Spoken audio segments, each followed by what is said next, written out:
बोलिए श्यापति रामचंद्र की जय। उमापति महादेव की जय। अपने अपने गुरु माता पिता की जय। संत समाज की जय।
भजो सिया राम हो राम, राम भजो सिया राम हो राम।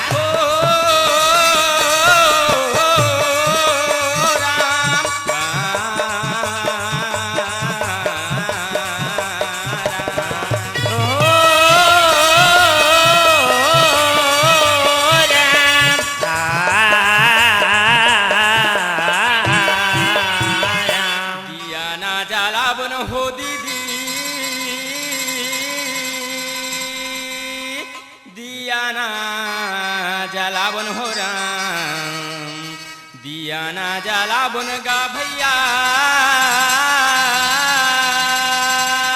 दिया ना जलावन हो राम औरी गा बिगा सिद्धि घोरामा दिया ना जलावन हो राम दिया ना जलावन भैया दिया ना जलावन हो राम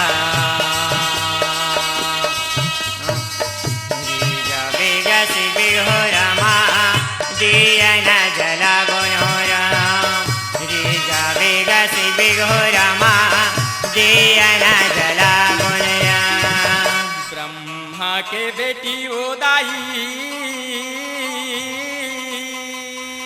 तोला मैं हाँ बंद हो राम मयूरा सवारी मादाई सभा में तयाना हो राम दिया ना जलावन भैया दिया ना जलावन हो राम रीगा बेगा से हो रामा दिया ना जलावन हो राम रीगा बेगा से हो रामा दिया ना जलावन राम। दूसरा सुमरनी में रामा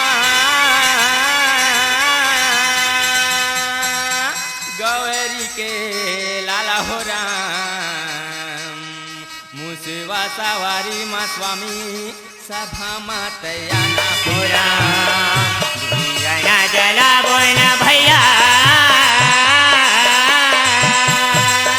दिया ना जलावन हो राम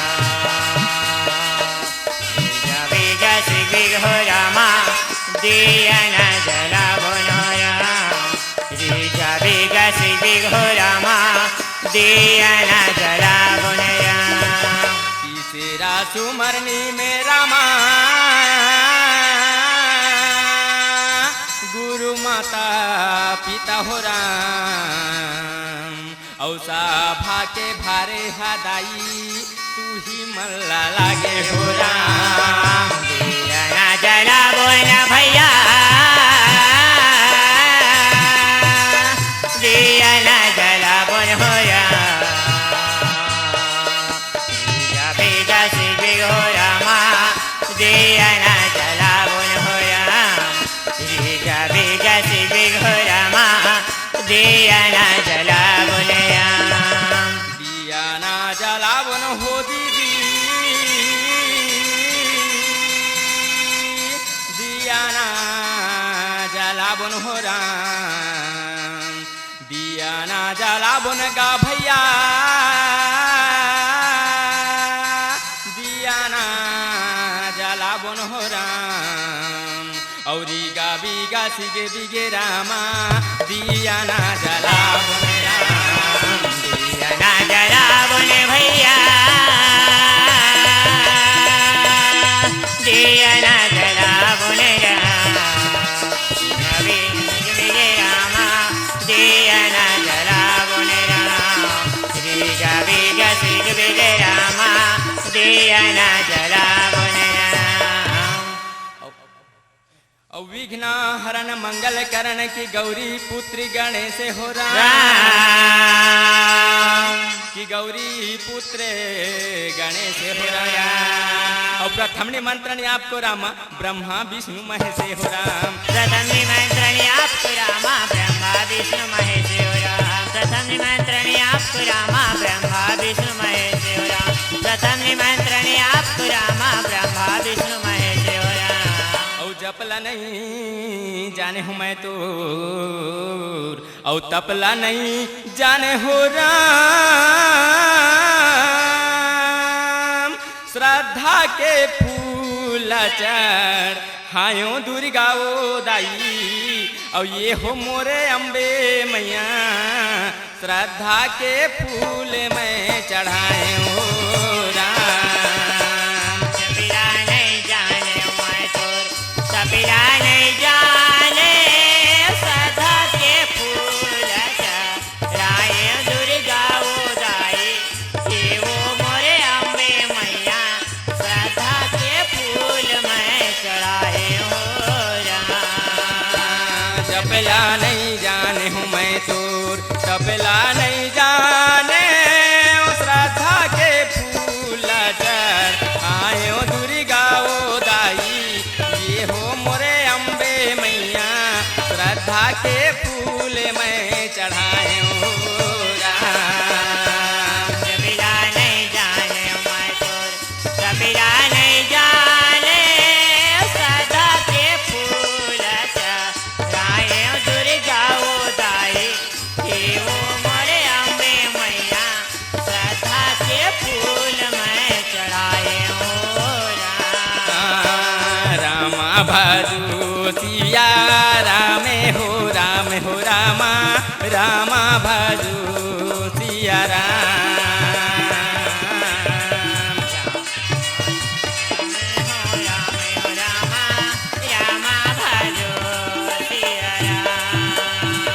काहे के थाली हो मैया, काहे लागे बाती है, रामा भजो सिया राम।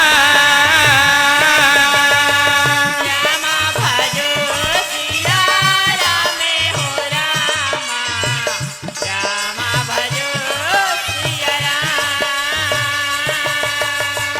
तनकारा थाली हो मैया, मन लागे बाती है, रामा भजो सिया राम।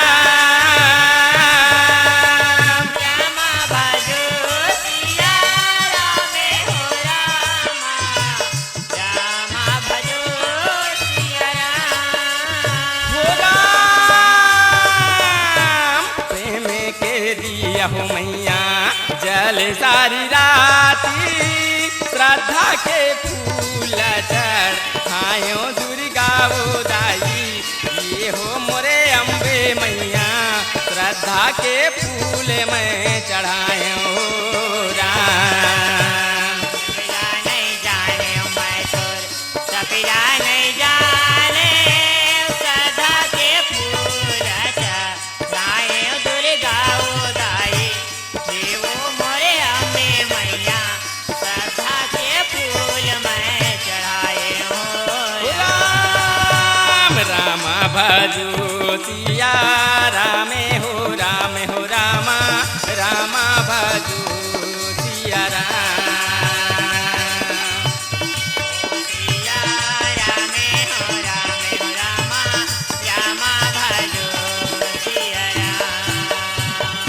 और 100 मुख वाली शारदा भवानी के दंडवत करत हो प्रणामे हो राम और दंडवत करत हो मैं प्रणामे हो राम और लज्जा मोरे राखियो रामा भरे सभा दरबारे हो राम लज्जा मोरे राखियो रामा भरे सभा दरबारे हो राम लज्जा मोरे राखियो रामा भरे सभा दरबारे हो राम लज्जा मोरे राखियो रामा भरे सभा दरबारे हो राम। तो भैया धन्य धन्य वहाँ देश लायो धन्य धन्य यहाँ छाओ और धन्य धन्य यहाँ जीवल भैया जो लेत राम के नाम कही सिया राम जय सिया राम। धन्य है मोर महतारी भैया हो हमार भारत देश ला जी हम मर्यादा पुरुषोत्तम अवताली से भरत जैसे भक्त अवताली से कही सिया राम जय सिया राम। धन्य है हमार मानव तनला जे मानव तनला पाहन अब राम के नाम नहीं ले सकन तो कम से कम एक जगह बैठ के सुन लेथन कही सिया राम जय सिया राम। जन्म जन्म मुनियत ने कराही अंत राम मुख आवत नहीं कही सिया राम जय सिया राम। का करबे मोर महतारी भैया हो पहले के युग में अतिक तपस्या करे बड़े बड़े ऋषि मुनि मन तपस्या करे तब भोले ना राम के दर्शन नहीं कर सके अंत में भवसागर ले पार नहीं हो सके कही सिया राम जय सिया राम। लेकिन एक कलयुग में राम के नाम ला आधार बताए गए है जेकरे भजन करे से ना भवसागर ले पार हो जाई कही सिया राम जय सिया राम। नहीं कहीं करमना और भक्ति विवेको राम राम नाम अव लंबा न ले तो राम जय सिया राम। दाई हो भैया हो न हमारे पास कोई कर्म है न कोई वैराग्य है जेकर से मन तुम राम के महिमा लगा के सुना सकबो कही सिया राम जय सिया राम। राम के कथा था है अनंत अपार है कर महिमा के बखान ला तो बड़े बड़े ऋषि मुनि मन नहीं कर सकी से 1000 मुख वाला शेष नांग नहीं कर सकी तब हम तो तुम्हार गोदी के खिलैया नान नान लेके हरन कही सिया राम जय सिया राम। हमन का राम के महिमा लगा के सुना सकबो मोर महतारी भैया हो तुहरे मुंह ले सुने हन राम वनवास के कथा ला वही ला तुम ला सुनाए बर जातन हमार गान में बाज में नृत्य में झांकी में कोई प्रकार से गलती हो जही तब तुम अपन छोटे छोटे लेके समझ के हमला माफ कर दू कही सिया राम जय सिया राम। राम के कथा था है अनंत अपार है जी कर चालू करबे भी कर चालू हो जाती है जी कर बंद करबे भी कर बंद हो जाती कही सिया राम जय सिया राम। औ गजानन ला सुमिरन करके सरस्वती ला मैं सुमिरत हो राम सरस्वती ला मैं सुमिरत हो राम और रामायण ला नमन करके कथा आरंभ करत हो राम रामायण ला नमन करके कथा आरंभ करत रामायण ला नमन करके कथा आरंभ करत रामायण ला नमन करके कथा आरंभ करत नारायण भजो सीता हो राम राधे श्याम सीता मन राम राधे श्याम सीता मन राम राधे श्याम सीता मन राम अवध बिहारी राजा हो राम राधे श्याम सीता मन राम। तो एक समय की बात है मोर महतारी भैया हो महाराजा दशरथ रहते सुंदर राज्य चलाते रहे अयोध्या के राजा रहे वो पनंगना में येती ले वोती चारों कति घूमत रहे तुमन तो जानत मोर महतारी भैया हो खाली दिमाग ला शैतान के घर बताए गए जब आदमी कर कोई प्रकार के काम धाम नहीं रहा तो मन में नाना प्रकार के बात उठाते थे उसने महाराजा दशरथ भले विचार करते कही सिया राम विचार करते कहते हैं भगवान मोर अवस्था तो देख मोर अवस्था बुढ़ापा हो गए ये माया मोह के जिंदगी बहुत हो गए भगवान ये माया मोह के जिंदगी ले त्याग देता हूँ और वन में जाके तपस्या करता हूँ जेकर से भवसागर ले पार हो जाऊँ कही सिया राम ये राज्य ने मोर बड़े बेटा राम ला सौंप देता हूँ बुला लेता हूँ ओकर का ना मोर राय ला रख लेता हूँ कही के बेटा राम ला चिल्लाते कहती ये बेटा राम आ तो बेटा या तो कही सिया राम जय माँ संतोषी राम धुनी कैथे राम राम सिया राम भजो राम राम सिया राम भजो राम जय माँ संतोषी राम धुनी कैथे राम हमन रही थान पर सुली वो दीदी ले लो सीताराम हमन रही थान पर सुली गा भैया ले लो सीताराम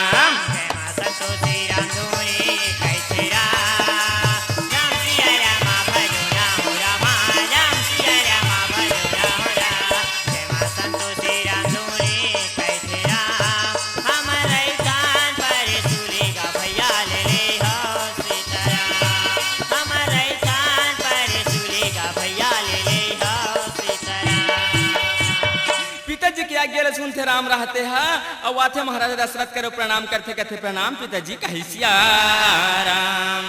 जय सिया राम। कैसे सुरता करे पिताजी का बात है का आज्ञा है मोला जल्दी कबर बला हंस कही सिया राम। जय सिया राम। महाराजा दशरथ कहते हे बेटा मोर अवस्था तो देख, मोर अवस्था बुढ़ापा हो गए बेटा, ये माया मोह के जिंदगी बहुत हो गए बेटा राम, ये माया मोह के जिंदगी ले त्याग देता हूँ और वन में जाके तपस्या करता हूँ जेकर से भवसागर ले पार हो जाऊँ, ये माया रूपी गंगा ले पार हो जाऊँ बेटा राम कही सिया राम। जय सिया राम। राम कथा तोर विचार बिल्कुल सच है पिताजी तो सही विचार करे मैं तो राम में सहमत हूँ कही सिया राम। जय सिया राम। महाराजा दशरथ कहते ठीक है बेटा अगर ते मोर राय में सहमत हो कथस ना तो वह भी ने तो राजा बेसेक कर देबो काली से यहाँ के राजा बन जाबे बेटा राम कही सिया राम। जय सिया राम। राम कहते नहीं पिताजी नहीं मोर नीचे तो तीन जन भाई हैगा वहु मन तो योग्य हो गए है वही मन दे देन भाई ये राज्य सत्ता के मोला कोई लालच नहीं है पिताजी कही सिया राम। राम के बात पे सुन के महाराजा दशरथ कहते हे बेटा ते कैसे गोठिया था तो राहत लेने बेटा मैं यहाँ के राजा बना हूँ जम्मू पर जमन मुन पर हंसी मोर हंसी ले बचा ले मोर अर्जी बेनती ले स्वीकार कर ले मोर लाल कही सिया राम। राम कहते नहीं पिताजी नहीं मैं तोर पुत्र होता हूँ ते मोर पिता होता मोर अर्जी विनती करता शोभा नहीं दे पिताजी ठीक है राज्य ले करे बर मैं तैयार हूँ कही सिया राम। महाराजा दशरथ कहते हे बेटा राम तो राजा अभिषेक काली से कर देवो बेटा मैं मंत्री ला बुला लेता हूँ गांव में ढिंढोरे ला पिटवा देता हूँ कहीं के मंत्री ला चिल्लाते कहते हे मंत्री आ तो भैया तो कही सिया राम। जय सिया राम। यही गांव के चंदन माटी और यही गांव के पवन माटी मोर माथे के चंदन हो राम औ कर थो ये कर वंदन हो रामा औ कर लो ये कर वंदन राम। गाँव के पावन माटी गाँव के चंदन माटी मोर माथे के चंदन राम कर लो ये कर वंदन रामा कर लो ये कर वंदन राम कर लो ये कर वंदन रामा कर लो ये कर वंदन राम। मंत्री रहते आते महाराज करब कहते प्रणाम महाराज का आज्ञा है का जल्दी बोला हस महाराज कही सिया राम। जय सिया राम। मंत्री के कहते ये मंत्री ला महाराजा दशरथ कहते ये मंत्री जा जल्दी भाई जाओ ढिंढोरा पीट के आ जाके काली राम के रास्ते लख हो जाएगी के कही सिया राम। जय सिया राम। मंत्री कहते वो महाराज राम राजा भैया है और ते अभी मुझे बता था मैं तो जे झल मिली ते झल बताऊं घर घर में जाके बता दूं सब झल बता दूं महाराज मैं सबको झल जाके बता देता हूँ कही सिया राम। जय सिया राम। आज्ञा पाके मंत्री रहते ढिंढोरा पीटत पीटत जावत कही सिया राम। जय सिया राम। औ हे राम राजा ही हो रामा जे झल मिलत ते झल बता जाते कहते ये दीदी ये भैया काली राम के राज तिलक हो जाए कथों का ये वो बाबा सुना था सनगा काली राम के राज तिलक हो जाए कथों हे राम राजा ही राम।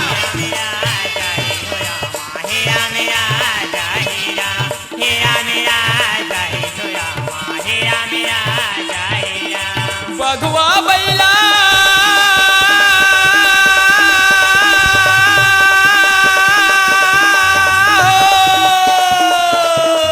बघवा बैला एक घाट में जुर्मिल पानी की राम।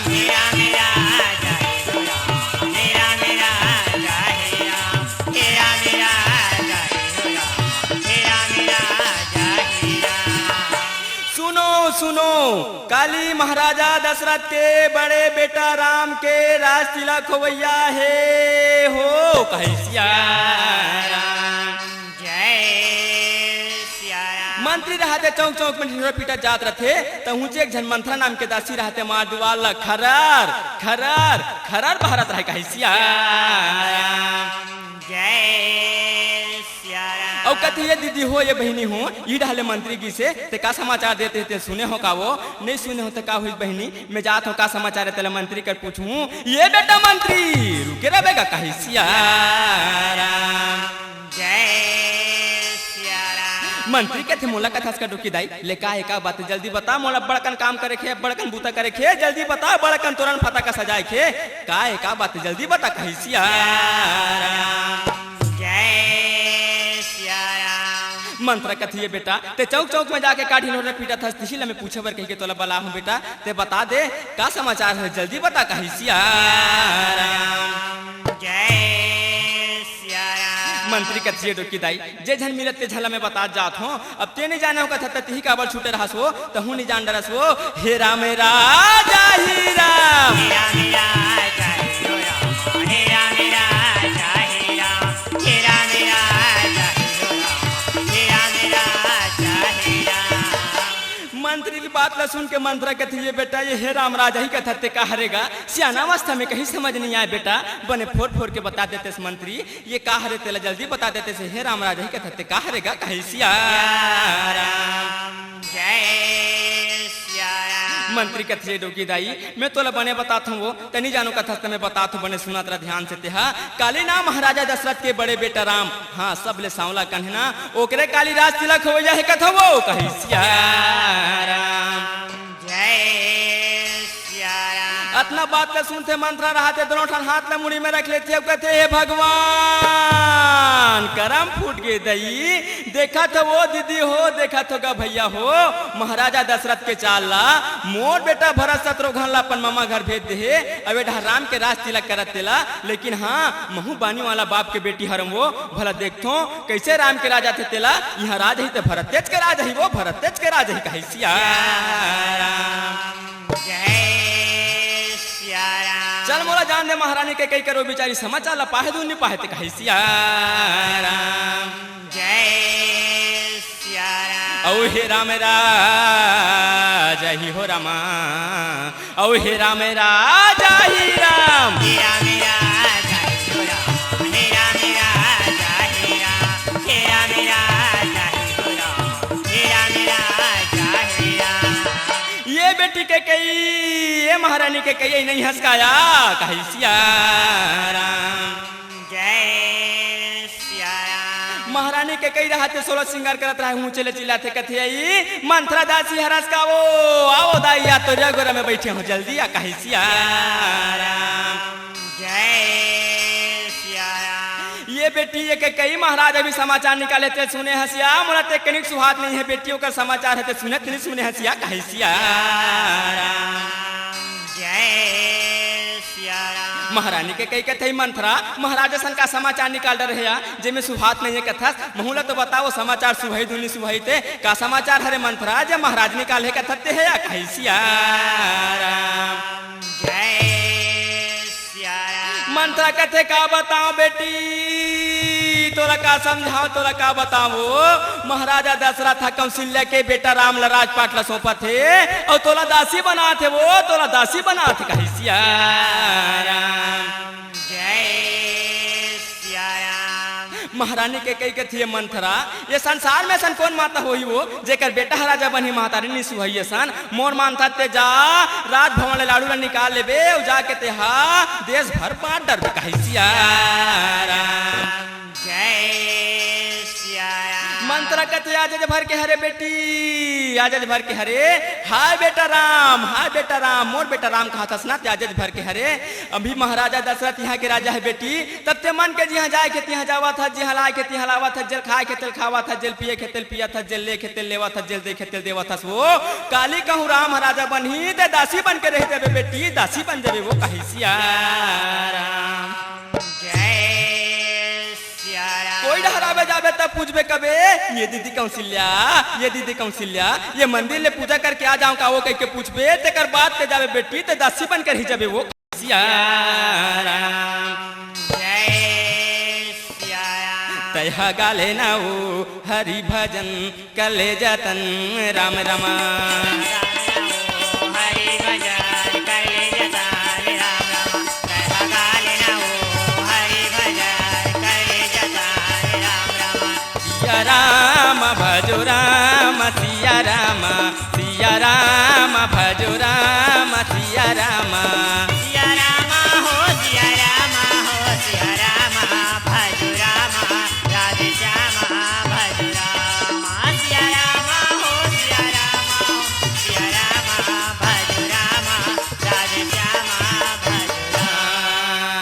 नर्तन लपा के भजन कर ले वो भजन कर लेगा भजन कर ले राम। लपा के भजन कर ले वो भजन कर लेना भजन कर ले राम। नर्तन लपा के भजन कर ले वो भजन कर लेगा भजन कर ले राम। लपा के भजन कर ले वो भजन कर लेना भजन कर ले राम। यदि मुक्ति के कोई जतन कर ले वो जतन कर लेगा जतन कर लेना सिया राम रमा। गालिना वो हरि भजन कर ले जतन राम राम। तह गालिना वो हरि भजन कर ले जतन राम राम। तह गालिना वो हरि भजन कर ले जतन राम राम।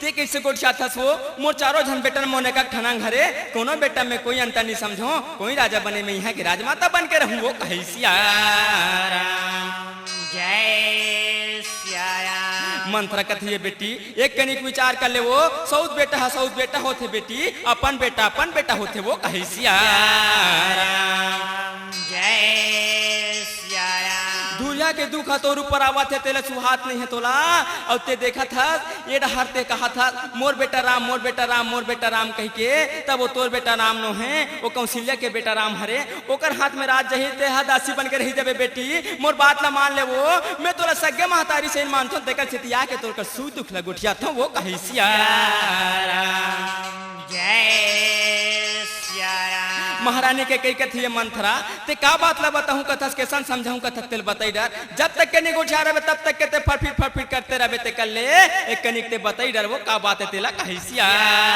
राम। जय सिया राम। मंथरा कथी बेटी ते कोई डहरा था जाथा ते मन के जाथस मन के आथस ये द्वार में कोई मंगैया आथे तभी महाराजा दशरथ यहाँ के राजा हेबे तब ते मन के देवथस मन के लेवथ जिसने पाथत तिसने देथस मंगल देवथस मोती हीरल जिसने पाथत तिसने देथस बेटी काली कहूँ राम राजा बनी तब जाग पहले पूछबे कबे ये दीदी कौशल्या ये द्वार में मंगैया है तेले मुठा चाऊ ल दे देव कावो कह के पूछबे तेकर बाद में देवे बेटी ते दासी बन कर ही जाबे वो कही सिया राम। जय सिया राम। रानी हाँ कैसे सोचा था वे राम सोचा था वे राम। लपा के भजन कर ले वो भजन कर ले राम भजन कर ले राम। मने में कैसे गुना था वे राम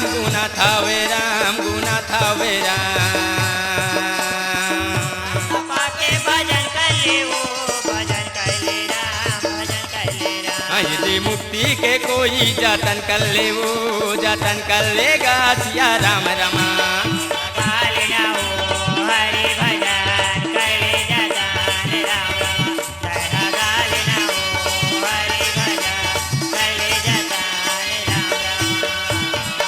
ये दे मोर महतारी भैया हो इसने बात ला कही के इसने बात ला कही के मंत्रा रहते महारानी के कई के मन मत डर थे महारानी के कई के मन मत आते थे तब कथे ये दायित्व उपाय ला बता मोर छाती धक धक करत थे दायित्व उपाय ला बता यहाँ के राजा बने ते मोर बेटा भरत बने वो राम राजा मत बने दाई जल्दी बताओ कही सिया राम।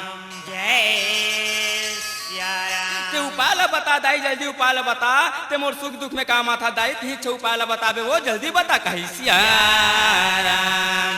जय सिया राम। मंत्रा कथी ये बेटी मैं तोला बने बतात बने समझात बने ध्यान से सुनत रहा देवासुर संग्राम के लड़ाई में महाराजा दशरथ तो दूठा वचन दे है बेटी वो दोनों ठन वचन हबाचे वो दोनों ठन वचन ते मांग लेना वो कही सिया राम। जय सिया राम।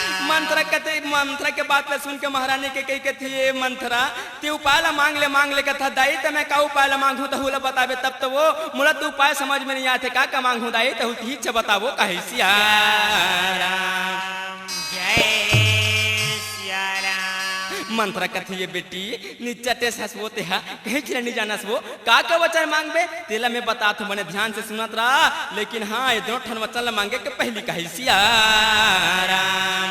जय सिया राम। भूपति राम शपथ जब करही तब मांगे हुजे वचन न टरही कही सिया राम।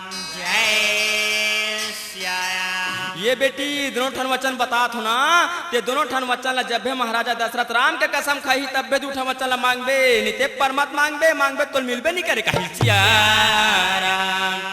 जय सिया राम। महारानी के कई कथे है मंथरा, मैं वहाँ बिल्कुल राम के कसम ला खवा डर हूँ महाराज कर, लेकिन ते बता का उपाय ते जल्दी बता का मांगे लागी वो कही सिया राम। जय सिया राम। मंथरा कथी ये बेटी राम के कसम खाई महाराज ना तन पहली वचन में ते मांग डरबे वो राम के बलदा में भरत ला राजपाट कही सिया राम।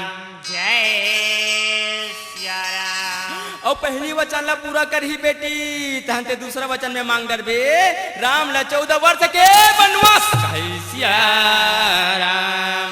जय सिया राम। महारानी के कई कथे वो मंथरा कैसन उपाय ला बताए थे, कैसन उपाय ला बताए वो दासी। अब मैं बिल्कुल ना महाराजा दशरथ ला ये वचन ला पहले मांग लूँ तेकर बादे में मैं हाँ आगे बढ़ा हूँ डाल के किस्सा कहानी ला वो कही सिया राम। जय सिया राम। अब ये मंथरा महाराज के आग बेर हो गए है बे, अब ते कोंटा कोंटा संगसी धीरे धीरे निकल जा कही सिया राम। जय सिया राम। महाराज के आज के बेर हो गए है बे, मोर बेटा भरत यहाँ के राजा बनी वो तोला गाड़ा गाड़ा मोहर दूँ दाई, तोला गाड़ा गाड़ा मोहर दूँ वो कही सिया राम। जय सिया राम। सावन मारे संगी सावन में ना झुम झुम के मायूर नाचे, झुम झुम के मायूर नाचे सावन में राम।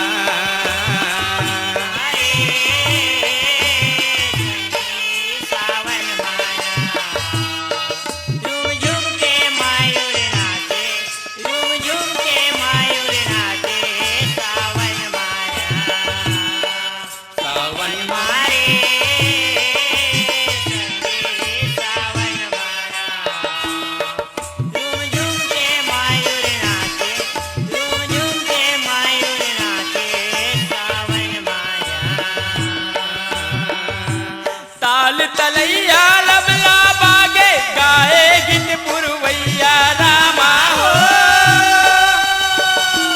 ताल तलैया लबला बागे गाए गीत पुरवैया। अमुआ के डाली में बैठे कोयली, अमुआ के डाली में बैठे कोयली, कुकट गावे गाना रे संग